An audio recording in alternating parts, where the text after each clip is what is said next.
welcome to Book of Us, brought to you by Peters Township Public Library. I am Miss Shannon. And I'm Miss Linda, and we're back again to, this time for this episode, give you some ideas of things that you can read over the holiday break.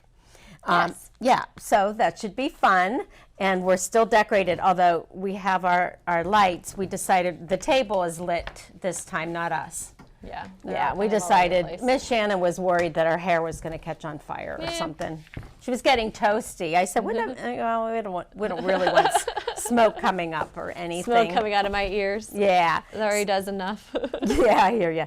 But we're decorated. We've got our lights. We've got our ugly Christmas tree. We've got our ugly Christmas sweaters, our little hairdo things. And Good to go. Yes, we are. Holiday season, and we're on our holiday spirits. It is a fun time of year. It is. And, we talked about that a lot last time. So this time I thought we are going to talk about holiday movies. So this is what this article listed as some of their top holiday movies. I'm just going to list what they listed. I am a very big holiday movie fan, so I'll let you know for sure how I feel about this, if I agree or disagree with what they have to say. Okay. Well, this one was also, I don't know. So the some top holiday movies, they say: The Santa Claus, How the Grinch Stole Christmas, the Jim Carrey version, A Christmas Carol, The Muppet Christmas Carol. I do. That's actually my favorite version of the Christmas Carol. Okay. Then I'll shut up. Out of all the children's versions, it follows the text the best. Oh, okay, for children's versions. Elf, which I think weren't you a big fan I like of? Elf. I enjoy Elf, yeah. It's a Wonderful Life. Yeah, that's probably, okay, we'll continue. Rudolph, A Christmas Story, and Home Alone 2, Lost in New York. Why is Home Alone 2 listed over Home Alone 1? Is this best Christmas movies, or this is Christmas movies to do if you're bored? It just says some. I know. No, I looked at it and I was kind of curious about that myself. I was like, this just listed some top holiday movies. Okay. Do I totally agree with this list? No. I mean, not as far as my top list. Okay. All right, so you go first. Okay, start with favorite Christmas. Movie. So Rudolph the Red-Nosed Reindeer, yes. So, okay, so there's different genres. So if you're talking about a holiday Christmas special or something geared towards children, Rudolph. And Rudolph has been my favorite for as long as I can remember. And I remember we had it, illegally recorded on VHS off of TV for the year that we lived in West Virginia and had all these West Virginia commercials. And I watched it so much that the tape fell apart. But instead of buying me one, my parents then taped it again the next year.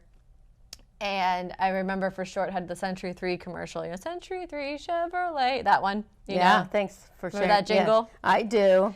So, yes, I remember watching that one every year. And then it wasn't until I was older, let's go 10, that I actually had the store-bought version on VHS. And now, of course, I have it on DVD. I don't think I ever upgraded to the Blu-ray, though. But Rudolph is my favorite. I've collected Rudolph paraphernalia for as long as I can remember. I have a Rudolph-themed tree in my home. I have Rudolph Monopoly. Okay. So Rudolph is my favorite in that genre. Okay. Then the next genre would be Christmas full-length movies. Okay. Wonderful Life. It's a Wonderful Life. Okay. And The Santa Claus. And I guess more recently, Christmas Vacation. And then we have to go into our made-for-TV movies. Okay. And I have several of those, too. I am so glad you asked this question. I gave you too much. I told you. I shouldn't have asked you yesterday. I said, we're going to talk about this. And I've had a lot of times to think about it, and I can't come up with just one. Rudolph trumps all. All right. Okay, and then after that, I guess we'll trickle down to It's a Wonderful Life. But then I also really like The Santa Claus. I really enjoy watching Christmas Vacation with Justin. That's mine. That's only been more recently since I've been together with Justin. So that's only the last, let's say, almost 20 years. But my whole life, no. But It's a Wonderful Life would be up there because that's something I always watch with my mom. Okay. I like the Grinch. I'm not the Jim Carrey Grinch. Oh, I love it. I even brought it. Yeah. So Justin does not like that one at all. So he's my turn off on that. But Lucas, that's his favorite version. Okay. Well, here was my top. Wait, did you do your favorite movie? My favorite TV. My favorite TV get it out. One. Okay. There's Oh, God. So there's one called 3 Days, which is on ABC Family Now. Freeform used to have the 25 Days of Christmas. That was made for TV. I also really like Holiday in Handcuffs. Holiday in Handcuffs? Yes. Wow. That was Melissa Joan Hart and Mario Lopez. Whatever. She kidnaps him to pretend to be her boyfriend for Christmas because her parents are very disappointed that she doesn't have a boyfriend. I feel like I saw that, but I don't remember the title like that. But okay. And then there's also one called Borrowed Hearts that came out in the like mid-90s, and that had the girl from the TV series Touched by an Angel and the guy from Will and Grace. And that one is a similar idea where he's trying to make like a business deal, and he's like this big businessman, and he rents a family. So he rents this single mom and her daughter to pretend to be his family. Okay.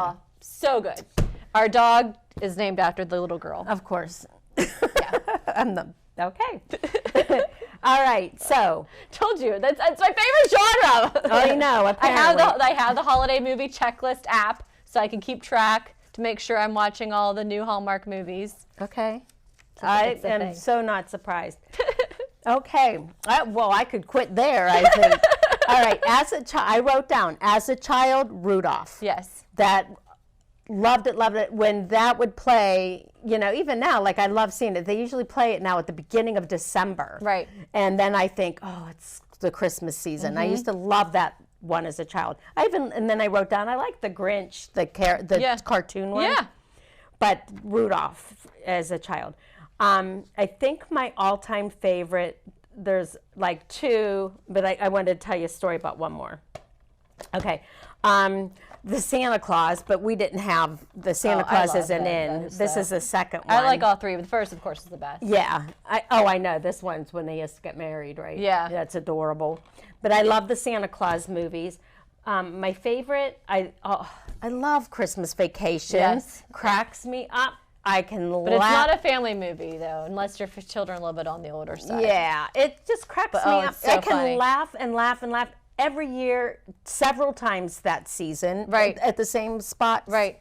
Like I'd never seen it before. Yeah. Oh, it's so funny. know? I do. It's It's a Wonderful Life. I love that. It always brings tears to my eyes, which is something I'm going to talk about later. I do like The Grinch. I'm not saying it's my favorite because those other ones were my favorites, but he's so good in it.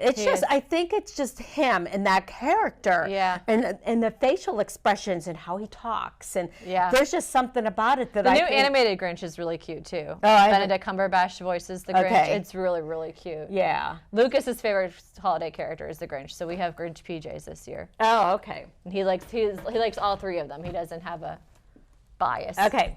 So this isn't my on my favorite top list, but I brought it because I have a funny story about it. Did I ever tell you about Jingle All the Way, the story about when we lived in Minneapolis? They were filming this. They filmed it there. No, I saw that in the movie theater with my brother. Okay. When I was a kid. Jingle All the Way. I lived in Minneapolis after college for like 17 and a half years, a long time before I moved back to Pittsburgh. And when I had my son Nick, the Mall of America, right? That was the first really big thing. And it was literally 5 minutes from my house. Oh, cool. So it's not like, it was just too overwhelming to really feel like you could go shopping. But I would put Nick in a stroller and stroll through the mall and everything. And they had a humongous Legoland and ball pits and like all these things that you'll see in here. Yeah, I've seen the movie for sure. We happened to be there, and it wasn't at Christmas time. And this one section of the mall, right around where he goes sliding into all this stuff, is all decorated for Christmas. And there's people dressed in coats and winter gear. And it was probably July. Yeah, you know what I mean? They usually make Christmas movies. Yeah. So we're looking, and all of a sudden, pulling over and just kind of looking, and next thing I know, you see Arnold Schwarzenegger flying down the escalator, doing a scene. I had no idea what was going on. That's so funny. It was so hilarious. That's hilarious. I can't wait to tell Justin, because we watch that one every year, too. Yeah. Well, when you watch it, and he's in the Mall of America, we were there. With Sinbad. Yeah, Whatever exactly. happened to Sinbad? He's kind of like a 90s actor that didn't really do much after that. Yeah. So anyway, awesome. The whole thing was filmed in the area, and then there was the one little shopping area where they're going from store to store looking for that toy and everything, and it was right by where my one girlfriend and her husband lived. I'm like, oh my God, that's the town, and you see it all with the snow and decorations in July, and that's hilarious. Yeah, I actually just referenced that movie in a text message to Justin last week. I said, getting Taylor Swift tickets is just like trying to get a Turbo Man. Yeah, there you go. That's a good way to reel it in. Yeah. Awesome. Well, that's awesome. I can't wait to share that with him because you always have good life experiences. I do. I feel blessed in a weird way. I do. I get all this. It's just weird things. Yeah, but it's cool. Okay, you can start with the books. So let's do some books. So I did bring, because my book club always falls in the very beginning of the month, and I want to make sure kids have time to read this beforehand. And it is a Christmassy story. So since our book club will be in the very beginning of January, we are reading another Christmas story, which I was excited about because I do love me a good Christmas story. And there's not many teen Christmas books, like I mentioned. Right. So little Sydney, one of our staff, she recommended this, 10 Blind Dates by Ashley Elston. Sophie just wants one thing for Christmas, a little freedom from her overprotective parents. So when they decide to spend Christmas in South Louisiana with her sister, Sophie is very much looking forward to some much needed private time. So she's goes on all these different dates, I guess. Trust your family to make the holidays even more awkward. So her boyfriend breaks up with her, so now that's what happened. So then I guess she goes on all these blind dates. But anyways, positively delightful in all caps from beginning to end. So super, super cute story. Yeah, I haven't read it yet, so I'm excited too. But it looks like a cute one. I like how she has holly on her. There's a mistletoe in that cover. So yeah. But yeah, so a little cute, another little teen bopper holiday romance. So we will discuss that in January. Cool. So I'm starting off with Hanukkah books. Oh, I have a Hanukkah movie too that I like. Which one? How did we miss it? Which one? Well, it's Hanukkah/Christmas. I have. Okay, that's good. That's a good segue into the book that I'm going to show. I don't remember what it's called. No, it was a Hallmark one. It had Joey Lawrence in it, so obviously it was a good choice. And he dates. They pretend to be dating, of course, for the parents. It's always having to pretend to date somebody and make your parents happy. What is up with that? So she's Jewish, and he knows nothing about being Jewish. Oh. And so they light the menorah, and then he goes, and he's like, "Do you want to say the prayer?" Because he pretends to be Jewish, of course. Oh. And then he blows out all the candles. And they just look at it. That's not good. Yeah, I forget what that one's called. I just watched it last year, but it was a good one. Okay, well, with that, this is a perfect book. Do not blow out the candles of a menorah, please. No, that's not a good way to impress your girlfriend. No, not at all. Your girlfriend's family, I should say. So I mentioned last time that Hanukkah begins Sunday night, December 18th, goes through Monday the 20th, or the 26th. But you know what I found out? I was kind of looking through ahead to dates. In 2024, Hanukkah is going to begin on sundown on Christmas Day. Oh, neat. How cool is that? Yeah. In 2024, it'll be at sundown Christmas Day and go through January 2nd, where it turns into so it's like 2025. Easter. It goes through changes. Yeah, it's based on a different calendar. Mm-hmm. So with that, I brought Light the Lights, a story about celebrating Hanukkah and Christmas by Margaret Mormon. I mean, that would truly be a year that you do it at the same time. Mm-hmm. You know, you could do it. And there are, a lot of families that, celebrate the Christian, Christmas and Jewish Hanukkah. Mm-hmm. So, mixing, this is really good. Like if mom's mixing from one and dad's from another. Yeah, exactly. And so who's this, to say that you can't have, time to light the menorah or time to decorate the Christmas tree, to do both and celebrate both holidays. As you can see, like on the cover of the book, you can see the Christmas tree and the menorah. So cute. Light the lights. So if you want to learn or you are in a family that does celebrate both, it's a fun story to read. Okay, cool.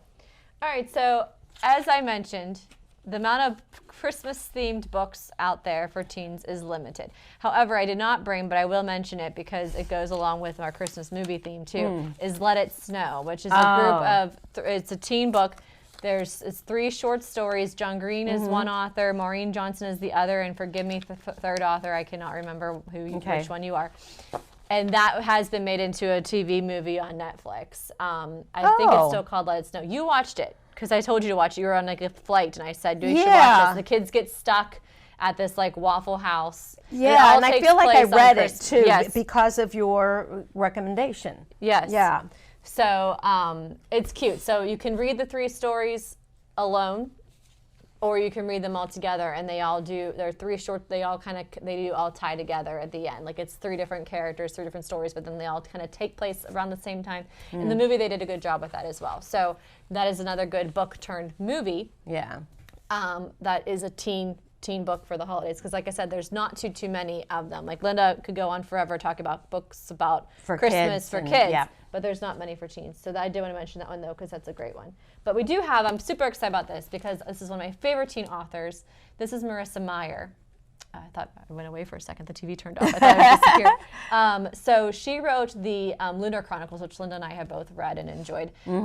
So this is her new book, Cursed. So she's famous for her twists of fairy tales, and this one is a twist on, I did know it.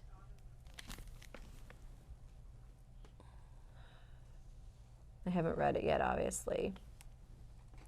Does it say on the inside? No.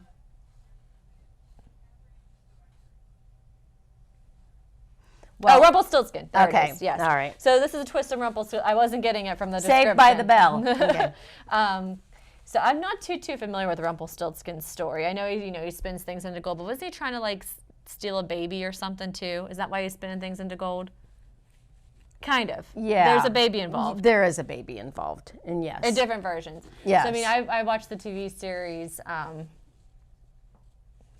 Once Upon a Time, and he's a character in that too. Okay. I love his character in that, but the TV show just steers away. But anyway, so this is a twist on that. This is called Cursed, and by Marissa Meyer. Again, I haven't read it yet because this is her latest. She also recently came out with Gilded, which I also have not read. But I really do enjoy her books. The Lunar Chronicles they all connect. That is a series of 4, maybe 5 books in that one. But then she's been doing standalone since then. So she had the one that's a twist of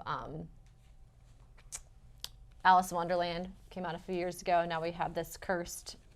Her recent one. I do like her books. I like them. Yeah. I think they're fun. Yeah, and they usually have like a techie, futuristic kind of twist to them, almost a little bit dystopian to them. Like the Lunar Chronicles, it's Cinderella, but she's also part cyborg. Yeah, and then in Crest, which is the 3rd book in that series, is Rapunzel, but they all live in space. So that's interesting. Yeah, they're different. So Cursed by Marissa Meyer. Okay. I'm just going to hold this up briefly. We already read this, so it's Good Night Hanukkah, so we left the last show by reading this, so we don't need to go over that one again. But I brought new things that just came out because continually new things come out for children for Christmas. Oh, absolutely. But I thought this one is called The Wise Men Who Found Christmas. Finally, the true untold story of the wise men. They were not 3 kings, nor were they from the Far East or even Persia. In this thrilling visual adventure that captures the wonder of Christmas, the New York Times best-selling author Raymond Arroyo.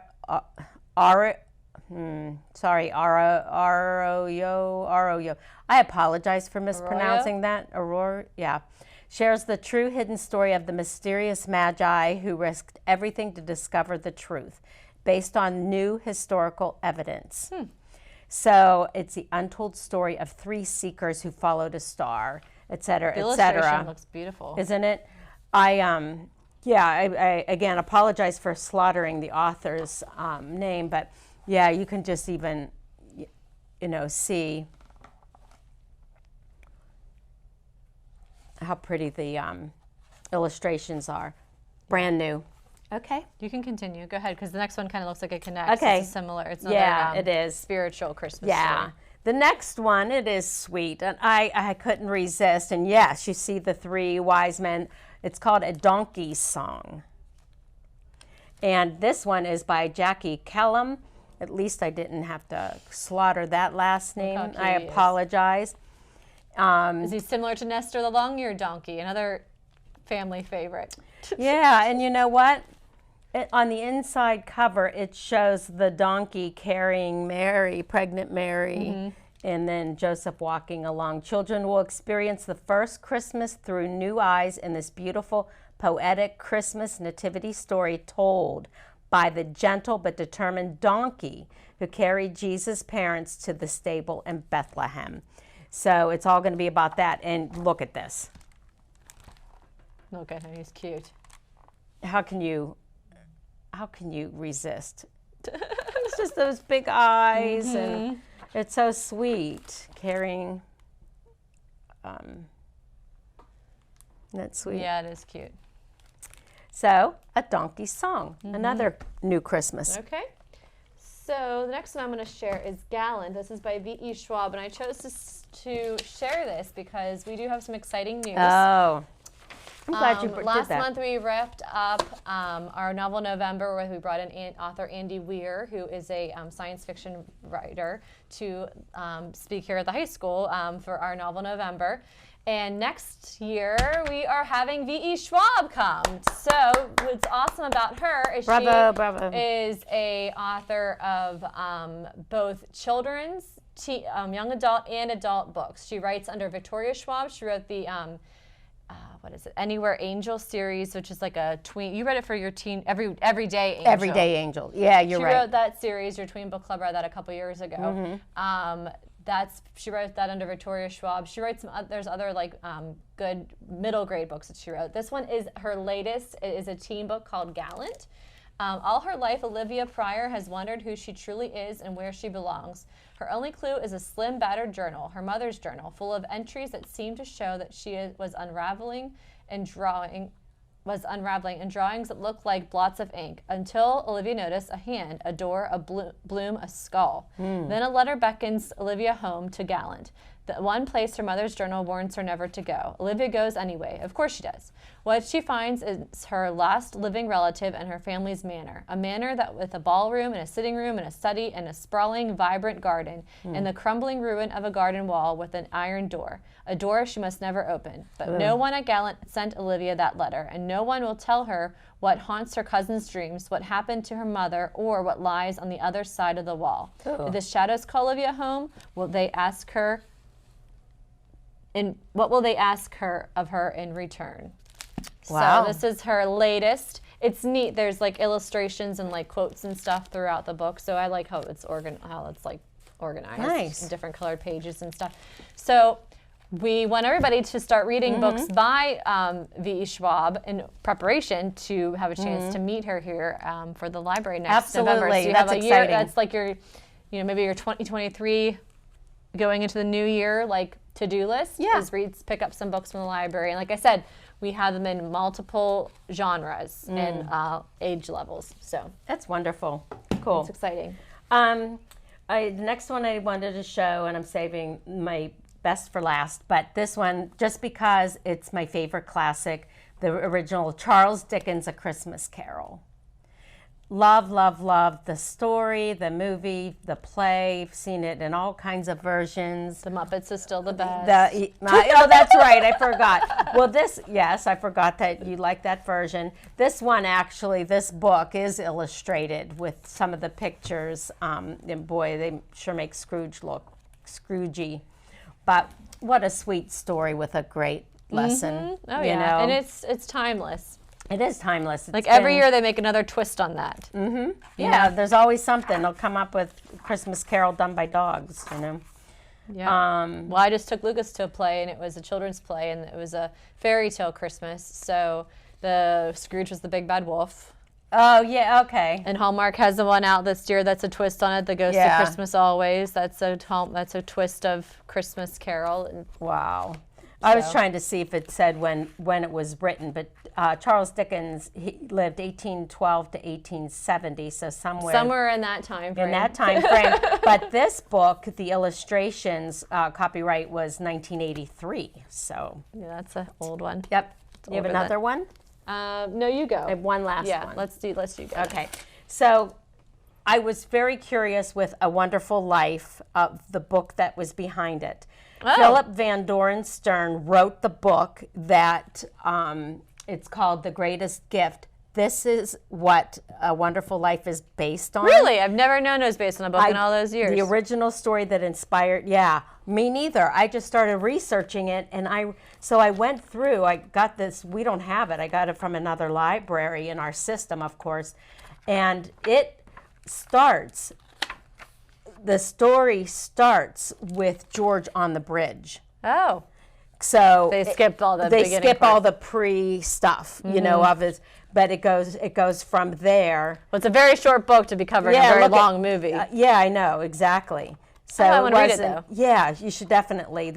I read it and went, oh, okay. Well, it goes the major part of it, right? Which is already an hour into the movie. Yeah, I know. So it doesn't even. So they came the film. They came up with the beginning of everything, but it's a you can see it's a very fast read because it even has illustrations in it. So cool. I thought this would be cool to bring. Yeah. That it actually was based on a true story. True story. Yeah. Or not? Yeah, just based on a story. Yeah. And the fact that both of us had that on our list of. Well, it's a classic. Although what's funny is it was a flop in the theaters to start with. Was it? Mm-hmm. Like when it was first released in the 40s, maybe Probably. 30s. And it was a flop, and it wasn't until later that it became a classic that everybody's pretty familiar with. And yeah, I'm always like dumbfounded when I meet somebody who's never seen it before, like an adult. Yeah, that's never seen it before. This was written by the author in 1943. So the movie came out not long after that. Then I think. Yeah. Probably the late 40s, but look at that. Neat. Yeah.